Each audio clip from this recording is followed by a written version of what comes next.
কৰি চাওঁ আহা 6.81 এটা 10 গ্ৰাম অংকন কৰা আৰু ইয়াক 7টা টুকুৰাত ভাগ কৰি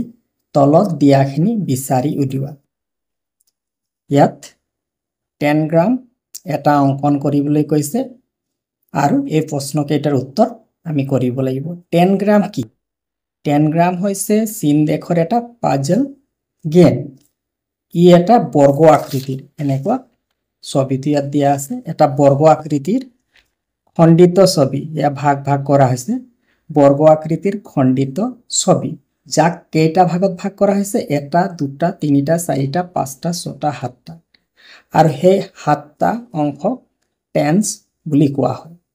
10 গ্ৰামৰ এই যি 7টা অংশ দেখা পাইছো, সেই 7টা অংশৰ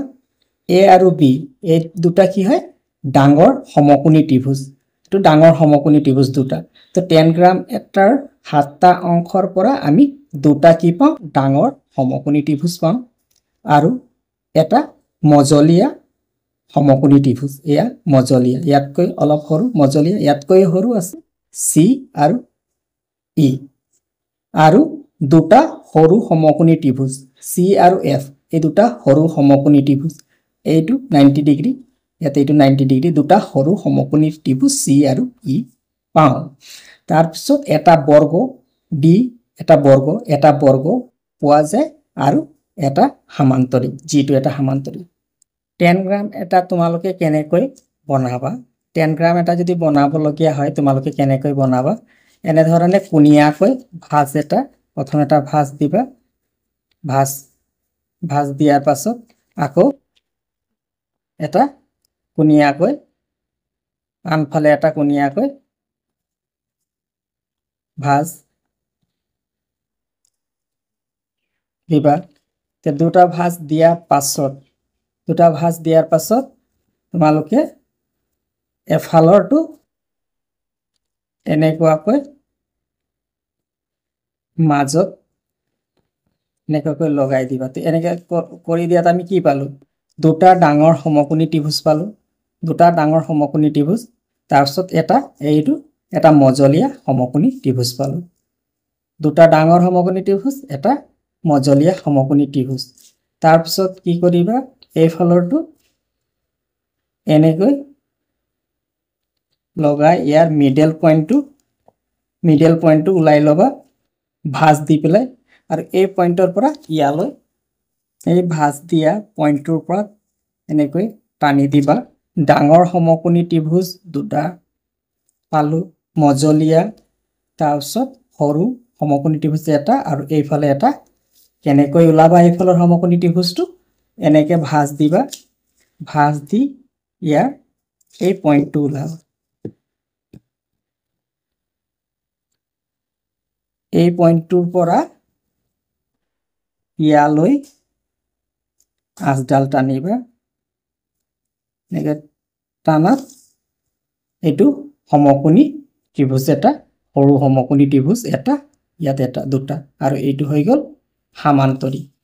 কেইটা? 1 2 3 4 5 6 7, এনেকুৱা 7টা আমি অংশ পালো।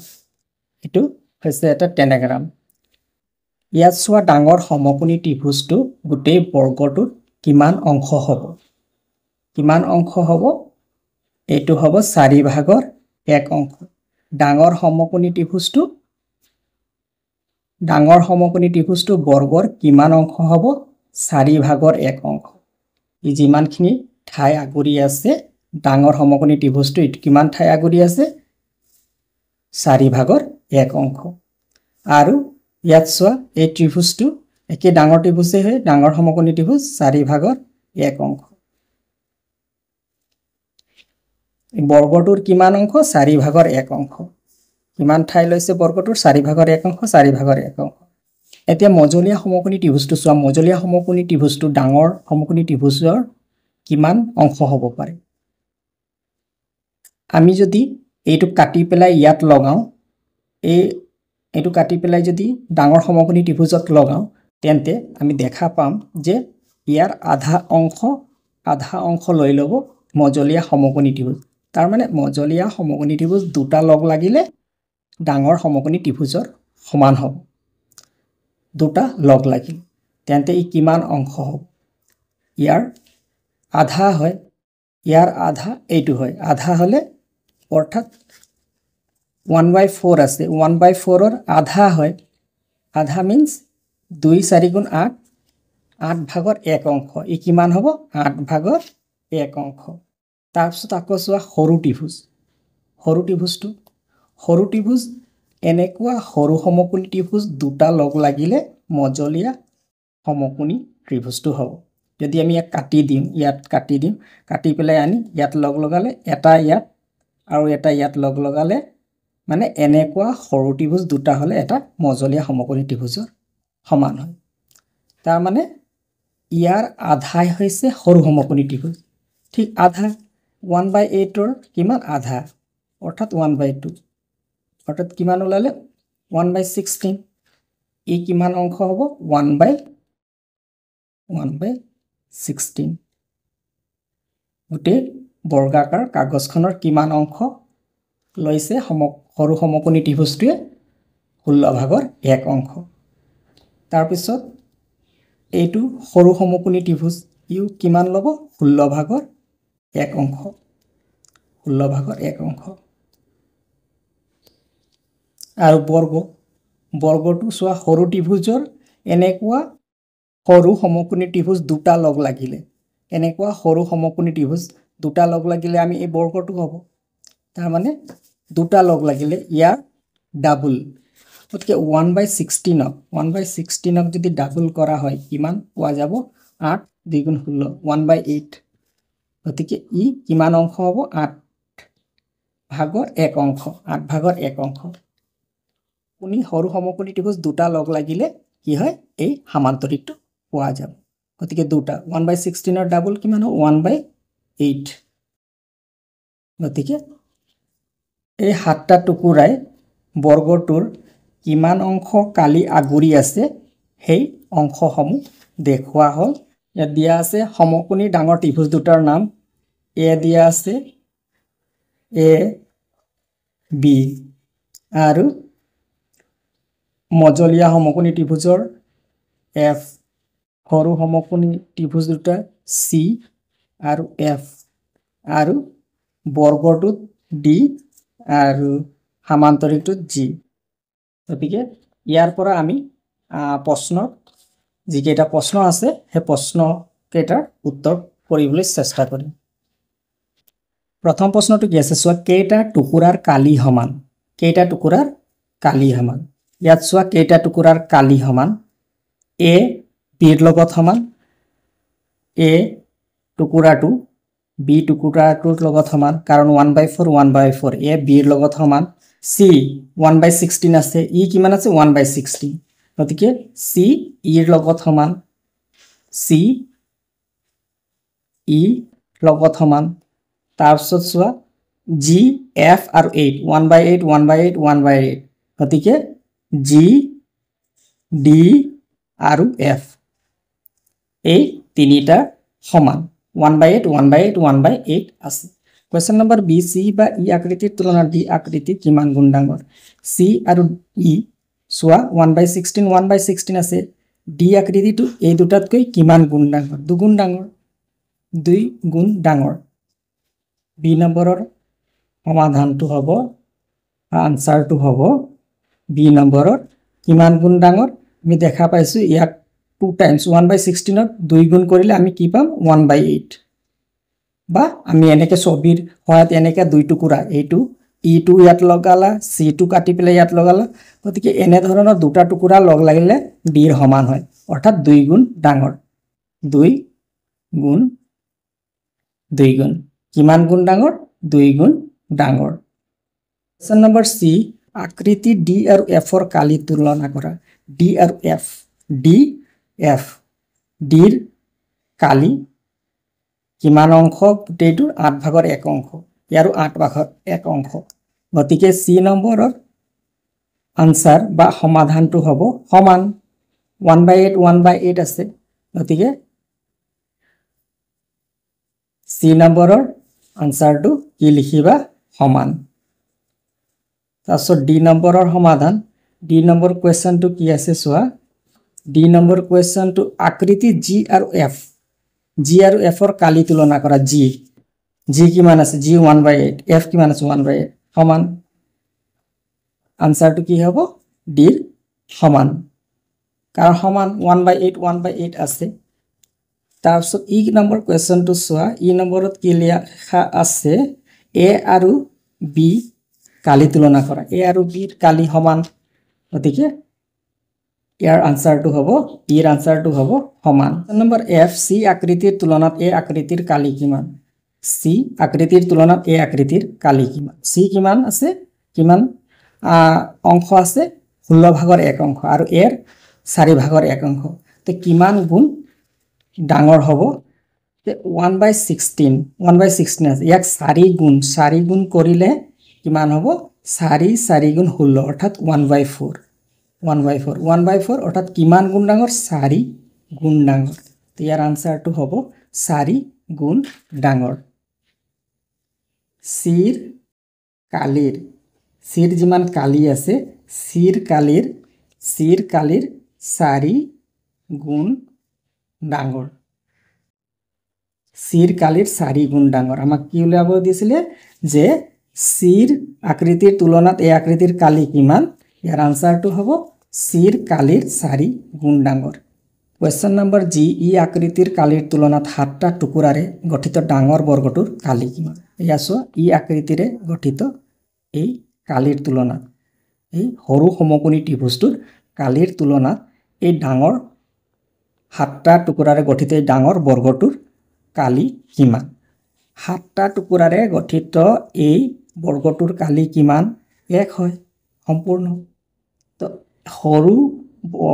সৰু সমকোণী বৰ্গটোৰ কালি কিমান আছে 16 ভাগৰ 1 অংশ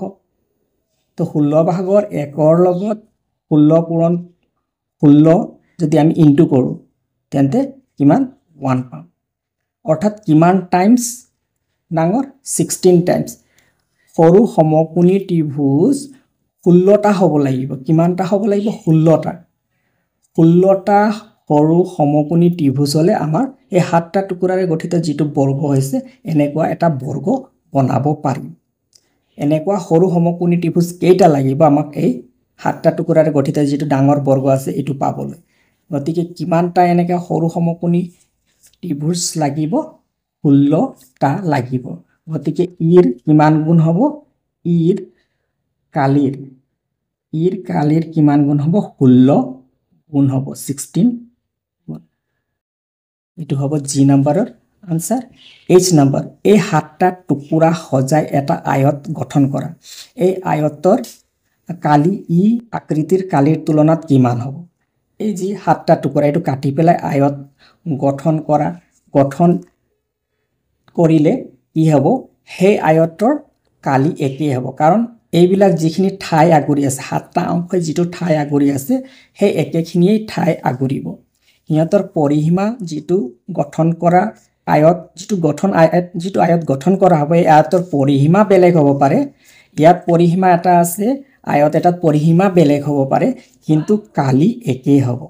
ইয়াত এই বৰ্গটোত যেটো কালি আছে আয়ত এটা 1500 সেই আয়তৰ কালি একেই হ'ব গতিকে কালি একেই হ'ব গতিকে এইচ নম্বৰৰ আনসাৰটো হ'ব গঠন কৰা আয়তৰ কালি ই আকৃতিৰ কালিৰ 16 গুণ হ'ব যেটো আয়ত গঠন কৰা হ'ব সেই আয়তৰ কালি কিমান হ'ব ই আকৃতিটো অৰ্থাৎ সৰু সমকোণী ত্ৰিভুজটোৰ কিমান গুণ হ'ব 16 গুণ হ'ব এই 7টা টুকুৰাৰ পৰা গঠিত বৰ্গ আৰু আয়তৰ কালিৰ বিষয়ে কি ক'ব পাৰি এইবিলাক বেলেগ নে একেই এই 7টা টুকুৰাৰে গঠিত বৰ্গ আৰু আয়তৰ কালি একেই হ'ব কালি বৰ্গ আৰু আয়তৰ এইবিলাক বেলেগ নে একেই গতিকে কুৱেশ্যন নম্বৰ আয়ৰ সমাধান বা আনসাৰ এই 7টা টুকুৰাৰ পৰা গঠিত বৰ্গ আৰু আয়তৰ কালি সমান হ'ব এইবিলাক একেই এয়া হৈছে আই নম্বৰৰ আনসাৰ কুৱেশ্যন নম্বৰ 2 এটা বৰ্গৰ বাহুৰ দৈৰ্ঘ্য 6 সেন্টিমিটাৰ বৰ্গ এটাৰ বাহুৰ দৈৰ্ঘ্য কিমান 6 সেন্টিমিটাৰ বৰ্গটোৰ ভিতৰত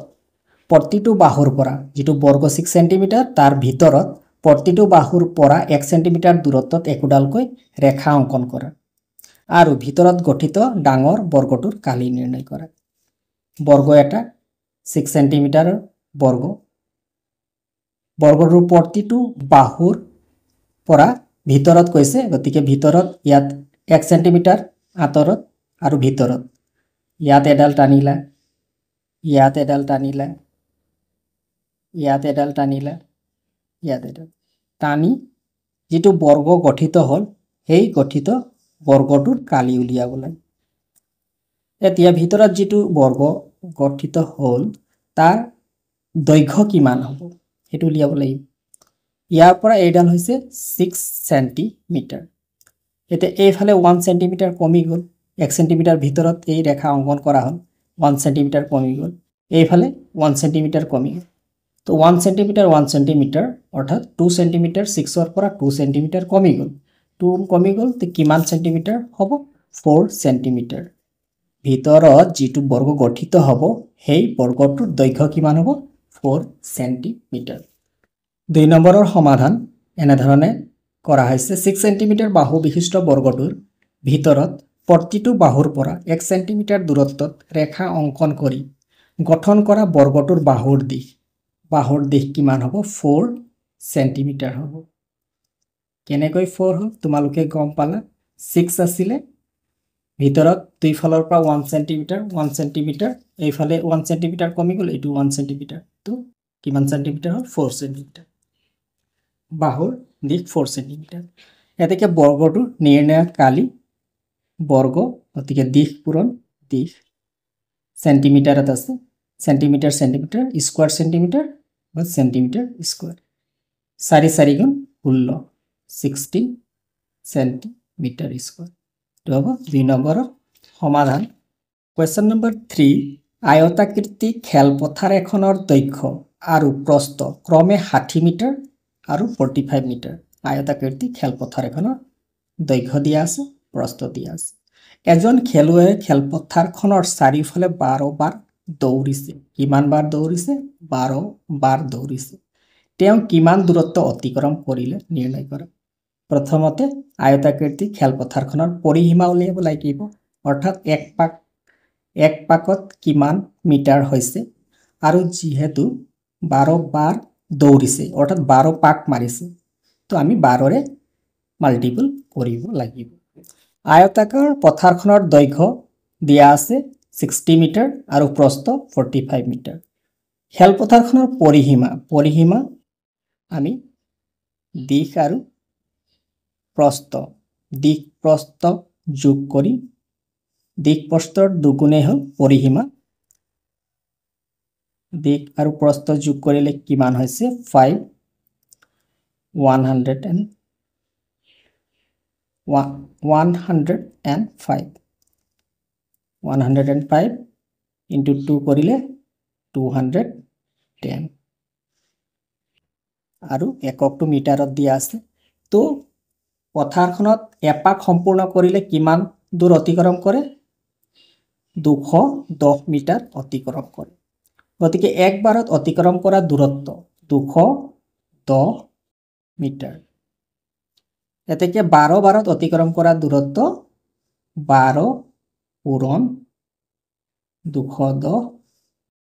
মিটাৰ ইয়াৰ আনসাৰটো হ'ব 252 উপায় দিবা 2520 মিটাৰ Question number 4 34 সেন্টিমিটাৰ দৈৰ্ঘ্য আৰু 23 সেন্টিমিটাৰ প্ৰস্থৰ ফটো এখনত ফ্ৰেম লগাবলৈ কিমান দৈৰ্ঘ্যৰ কাঠৰ পটিৰ প্ৰয়োজন হ'ব দৈৰ্ঘ্য প্ৰস্থ দিয়া আছে কিমান দৈৰ্ঘ্যৰ অৰ্থাৎ ইয়াত কি উলিয়াব লাগিব ফ্ৰেমখনৰ পৰিসীমা উলিয়াব লাগিব ফ্ৰেমখনৰ দৈৰ্ঘ্য 34 দিয়া আছে আৰু প্ৰস্থ 23 এককটো কি এককত আছে সেন্টিমিটাৰ এককত আছে সেন্টিমিটাৰ লিখিবা সেন্টিমিটাৰ এককত দিয়া হল তে ফ্ৰেমখনৰ পৰিসীমা 2 পূৰণ দিশ যোগ প্ৰস্থ 2 পূৰণ দিশ যোগ প্ৰস্থ 3 4 7 7 আকৌ 3 4 7 2 3 5 57 2 into 57 7 দ্বিগুণ 14 4 2 7 গুণ 14 4 2 5 গুণ 10 1 11 114 ইয়াব এককটো সেন্টিমিটাৰত আছে সেন্টিমিটাৰ তো ফ্ৰেমখনৰ পৰিসীমা কিমান 114 সেন্টিমিটাৰ এতিকে ফ্ৰেমত লগাবলৈ প্ৰয়োজনীয় কাঠৰ দৈৰ্ঘ্য হ'ব 114 সেন্টিমিটাৰ এয়া হৈছে 4 নম্বৰৰ সমাধান Question number 5 এডাল তাৰ 42 সেন্টিমিটাৰ দীঘল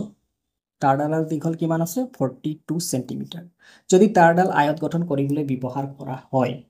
তেন্তে আয়তটোৰ সম্ভাৱ্য দৈৰ্ঘ্য আৰু প্ৰস্থ কিমান হ'ব লগতে গঠন হোৱা আয়তবোৰৰ কালি নিৰ্ণয় কৰে তাৰডালৰ দৈৰ্ঘ্য কিমান দিয়া আছে 42 সেন্টিমিটাৰ তাৰডালৰ দৈৰ্ঘ্য তাৰ মানে এটোৱে হ'ব কি তাৰডালৰ দৈৰ্ঘ্য অৰ্থাৎ পৰিসীমা আমি যি আয়ত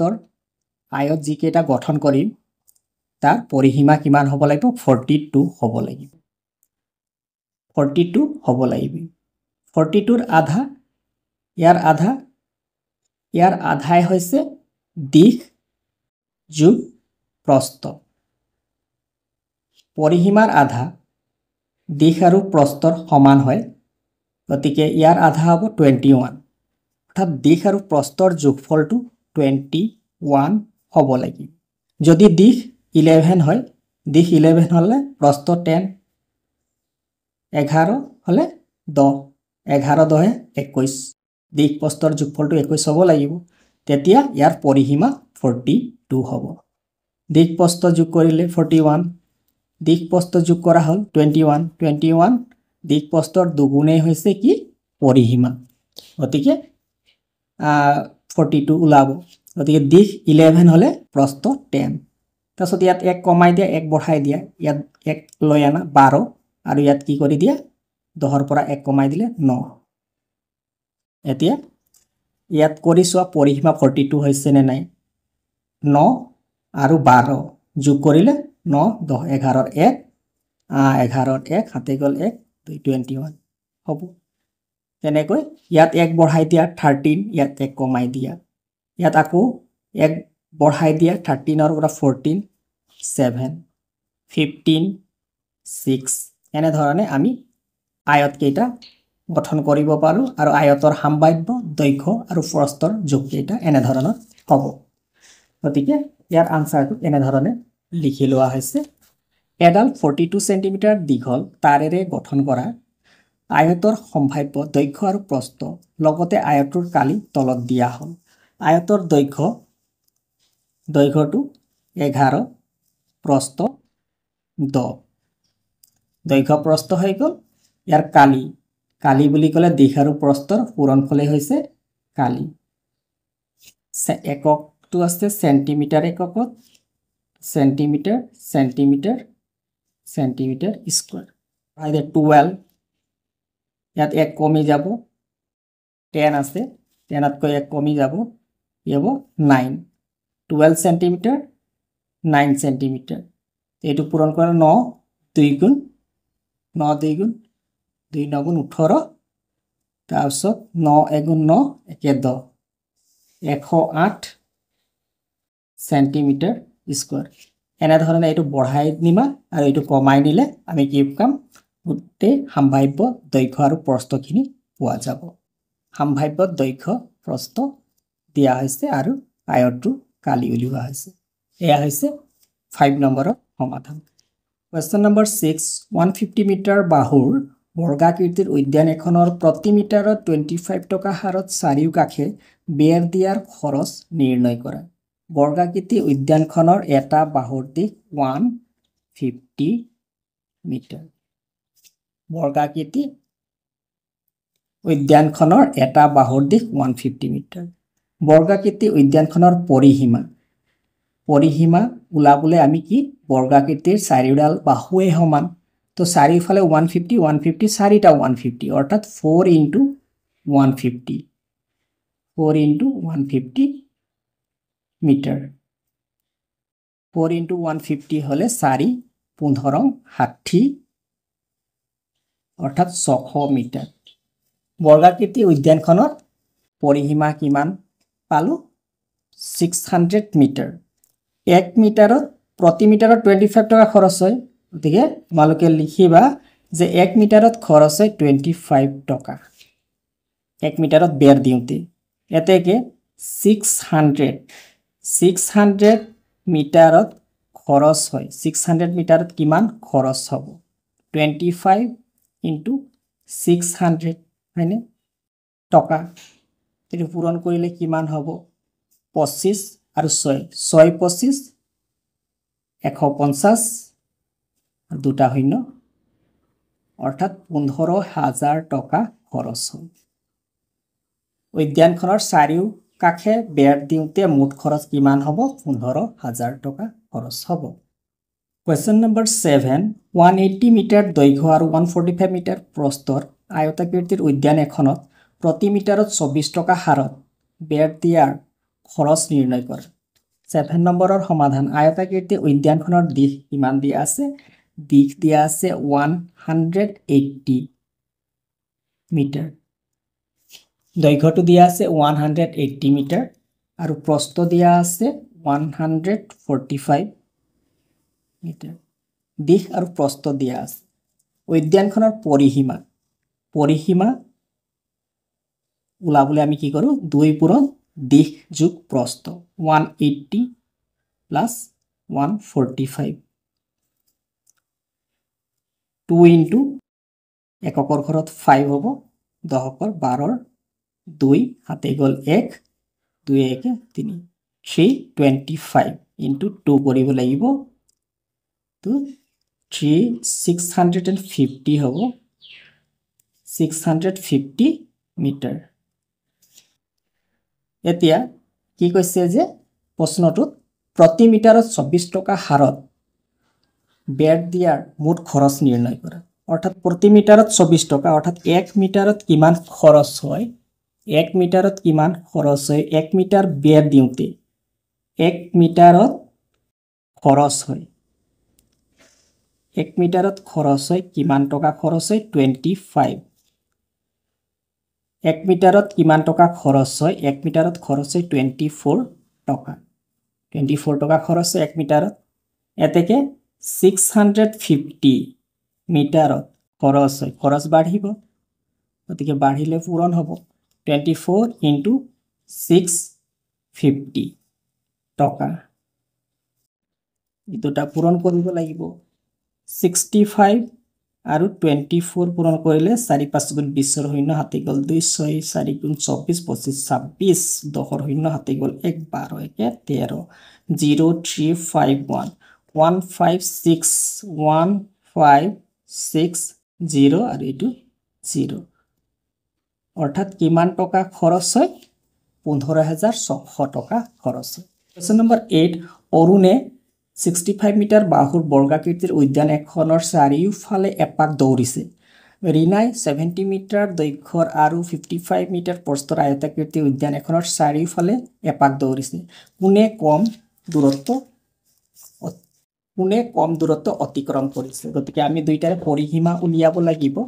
পৰিসীমা অৰুণে দৌৰা 65 মিটাৰ বৰ্গাকৃতি উদ্যানখনৰ পৰিসীমা বৰ্গ হয় বৰ্গাকৃতি উদ্যানখনৰ পৰিসীমা আমি কেনেকৈ উলাও বৰ্গৰ পৰিসীমা 4 into এটা বাহুৰ দিশ 4 into 65 এটা বাহুৰ দিশ মিটাৰ 4 into এটা বাহুৰ দিশ গতিকে এটো পূৰণ কৰিলে কিমান হ'ব 6 4 5 গুণ 20 শূন্য হাতে গল 2 6 4 গুণ 24 25 26 260 মিটাৰ অৰুণে উদ্যানখনৰ এপাক মাৰুতে কিমান মিটাৰ অতিক্ৰম কৰে 260 মিটাৰ অতিক্ৰম কৰে ৰিনাই দৌৰা 70 মিটাৰ দৈৰ্ঘ্য আৰু 55 মিটাৰ প্ৰস্থৰ আয়তাকৃতি উদ্যানৰ পৰিসীমা কিমান ওলাব 2 পূৰণ দিশ আছে 70 প্ৰস্থ আছে 55 55 গতিকে এই দুটা যোগ কৰি পূৰণ কৰিব লাগিব যোগ কৰিলে কিমান হ'ব হাতে পাছে 12 এককৰ ঘৰত 5 অৰ্থাৎ 125 এককৰ ঘৰত 5 12 2 into 125 2 into 125 কৰিলে 250 মিটাৰ 250 মিটাৰ এতিয়া কোনে কম দূৰত্ব অতিক্ৰম কৰিছে অৰুণে কিমান দূৰত্ব অতিক্ৰম কৰিছে 260 মিটাৰ দূৰত্ব অতিক্ৰম কৰিছে আৰু ৰীনাই কিমান দূৰত্ব অতিক্ৰম কৰিছে 250 মিটাৰ দূৰত্ব অতিক্ৰম কৰিছে গতিকে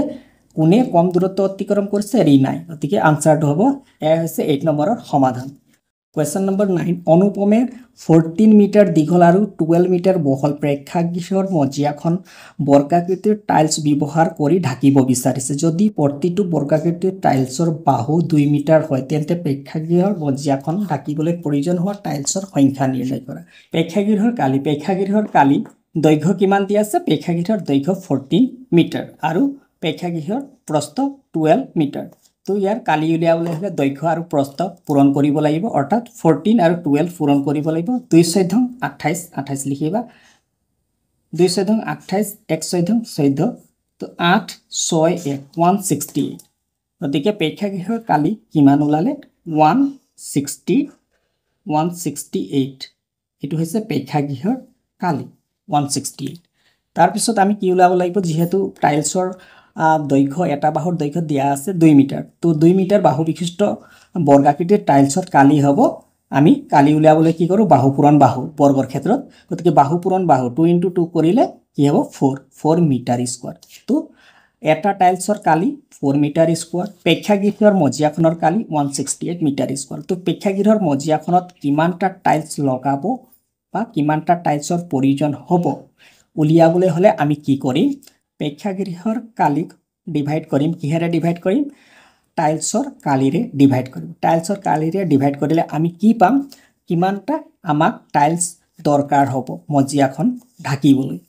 এতেকে প্ৰেক্ষাগৃহৰ মজিয়াখন ঢাকিবলৈ প্ৰয়োজন হোৱা টাইলছৰ সংখ্যা 1 ইয়াৰ অৰ্থাৎ কাৰ কালি লিখিব লাগিব প্ৰেক্ষাগৃহৰ মজিয়াখনৰ কালি কিহেৰে হৰণ কৰিব লাগিব টাইলছৰ কালিৰে গতিকে 168 ক 4 ৰে ডিভাইড কৰি 4 4 গুণ 16 4 2 গুণ 8 42 টা টাইলছ লাগিব এয়া হৈছে কোৱেশ্চন নম্বৰ 9 ৰ সমাধান কোৱেশ্চন নম্বৰ 10 11 মিটাৰ দীঘল আৰু 6 মিটাৰ বহল মাটি এডোখৰত ফুল ৰুবৰ কাৰণে 2 মিটাৰ দীঘল বৰ্গাকাৰ 6 ডোখৰ মাটি চহুৱা হৈছে বাকি থকা মাটিখিনিৰ কালি কিমান মাটি ডোখৰৰ দিশ কিমান আছে মূল মাটি ডোখৰৰ দিশ 11 মিটাৰ আৰু প্ৰস্থ কিমান দিয়া আছে প্ৰস্থ 6 মিটাৰ তেন্তে মাটি ডোখৰৰ কালি কিমান হ'ব দিশ পূৰণ প্ৰস্থ কৰিব লাগিব এককটো মিটাৰত আছে মিটাৰ স্কয়াৰ হ'ব